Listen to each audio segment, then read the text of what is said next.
Hi Virgo, this is your love reading, timeless reading po ito.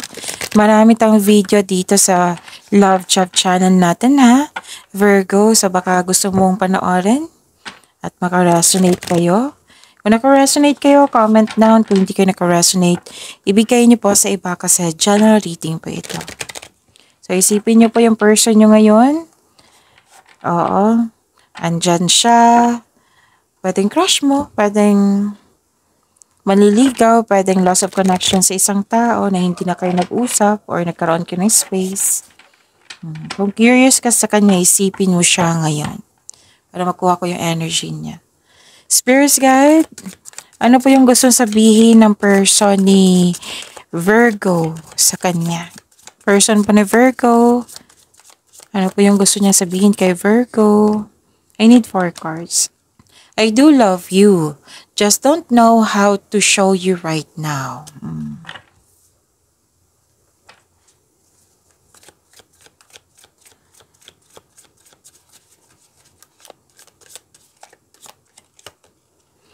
The thought of you drive me crazy.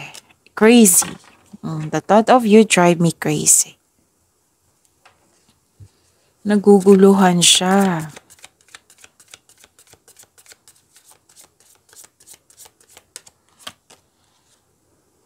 Naguguluhan siya at parati kanyang iniisip. Ganun. So I think about you so much is scaring me. Wow. Parati kanyang iniisip ha.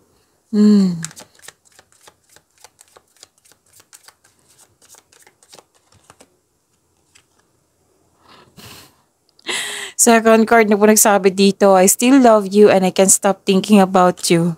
Pansin nyo, sa apat na card, parati ka nang iniisip. Oo, baliw na baliw itong taong to sa'yo. So, I think about you so much is scaring me. I still love you and I can't stop thinking about you. The thought of you drive me crazy. Oh, parati ka nang iniisip. Naguguluhan na, anong tawag nito? Hindi siya marunong mag-express. Oo. Kasi sabi niya dito, I do love you, just don't know how to show you right now. Wow. Baliw na baliw to sa'yo. Virgo. Okay, so shuffle muna natin ha.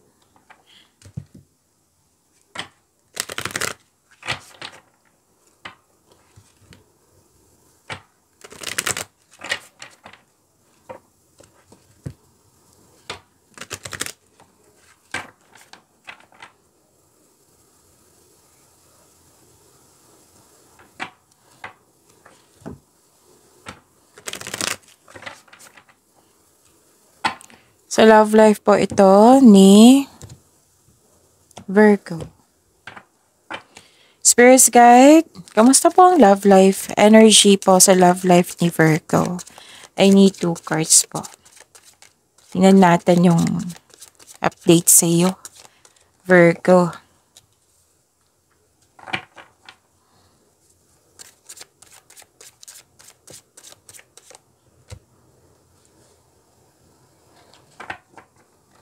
Gusto niyo mapag-isa.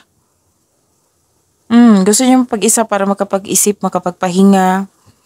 And pwedeng ayaw mo siyang kausapin kasi you're making yourself busy dito.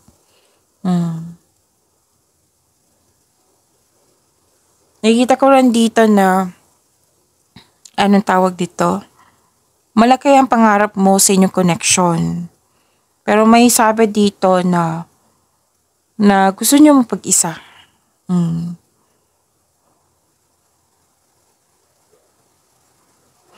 Okay.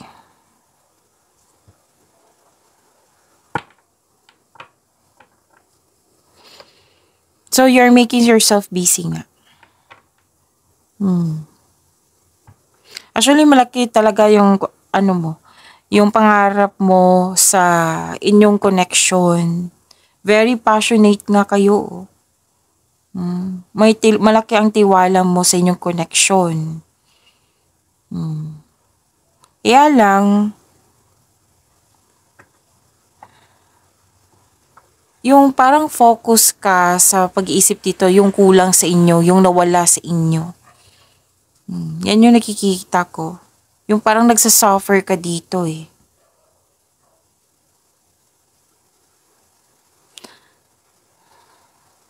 So, hindi ka naka-move on sa mga nangyari na nagkaroon ng toxicity.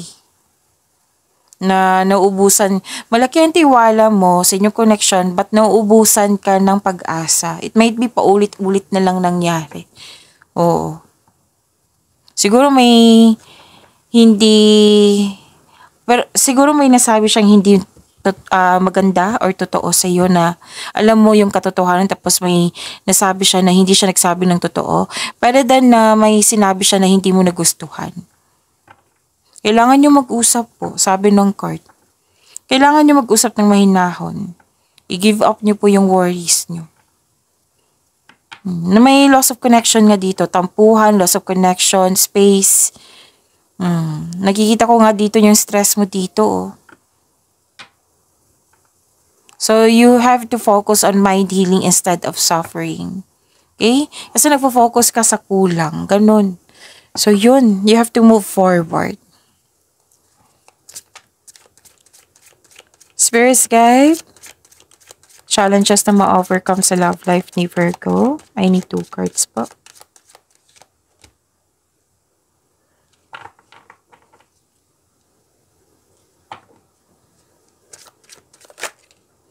Dami. So, kunin ko to ha.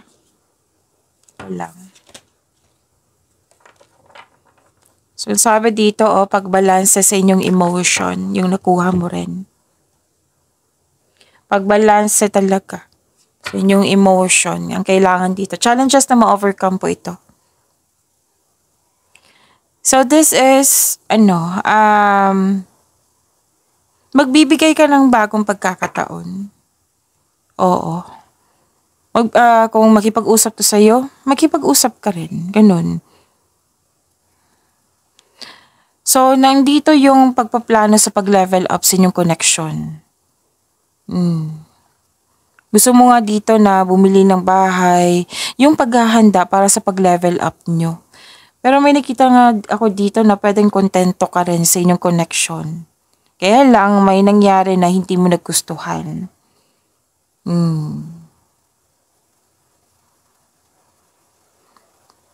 Pero magiging okay din to. Kasi may si Angel of Integrity andito po. May malalaman kayong katotohanan po. May cause and effect. May justice. Magiging balanse. And balanse din yung sinabi kanina, Balanse din to. Oo. Nagbabalanse. So, balanse din to.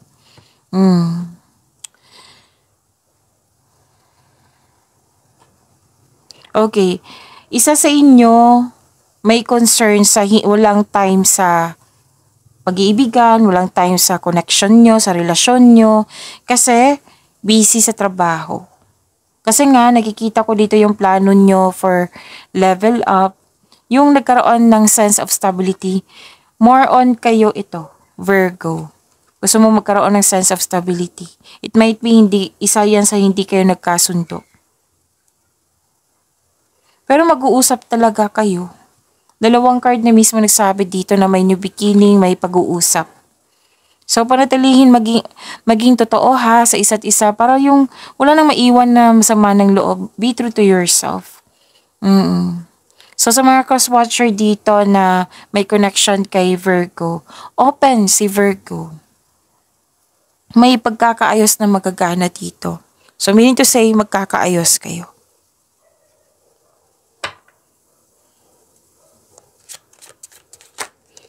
Okay, so this is about this person, your partner po, yung kung ano yung next action niya. Person mo po ito, Virgo, kung ano yung next action niya, kung ano pa yung gusto niya sabihin, kung kamusta na siya ngayon, kung ano yung feelings niya. It might be this person na okay. Pwedeng aggressive tong taong to.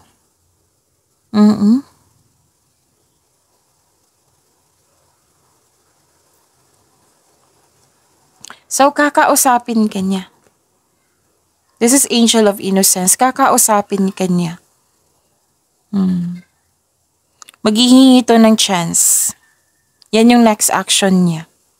So, may nakita ka sa kuntampuhan dito na kailangan niyang, nag-decide to na gusto niyang i-leave yung past behind, yung kalimutan yung nakaraan, na gusto niyang magsimula, mag-usap at hihingi siya ng tawad. Magkakaayos kayo. Mag-go nga siya dito, parang nakikita ko dito sa kanya na bahala na, basta go ako, gusto ko makipag-ayos sa kanya. Ganun.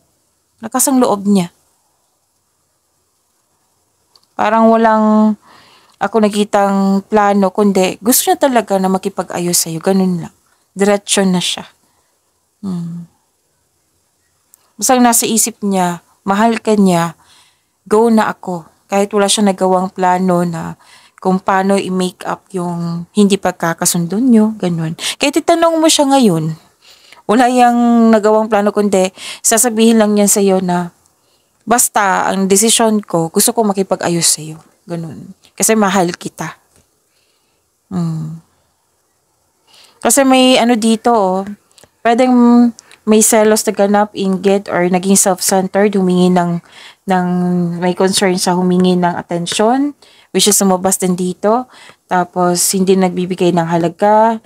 May selos, inggit, ganun. It might be paulit-ulit na lang to na nangyari, na concern. So, nag-confirm po dito ha. Diba sabi niya dito na bahala na, basta go ako. Kakausapin ko siya kasi mahal ko siya. Pero kung tanungin mo siya kung may plano siya na to make up this hindi pagkakasundo, wala pa. Kasi nga, ang iniisip niya, ikaw. Ikaw na hindi mo wala. So, kumbaga, ang tawag nito, baliw na baliw to sa'yo.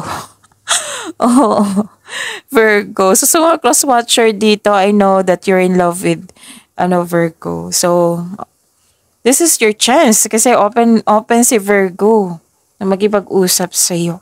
And sana kung magtanong kung lalaki kayo, lalo na't lalaki kayo, so you have to prepare yourself na baka magtanong din sa'yo si Virgo, may plano ka na ba para maayos yung hindi pagkakasundo natin. Baka ganyan. Okay, so yan. Maraming salamat po.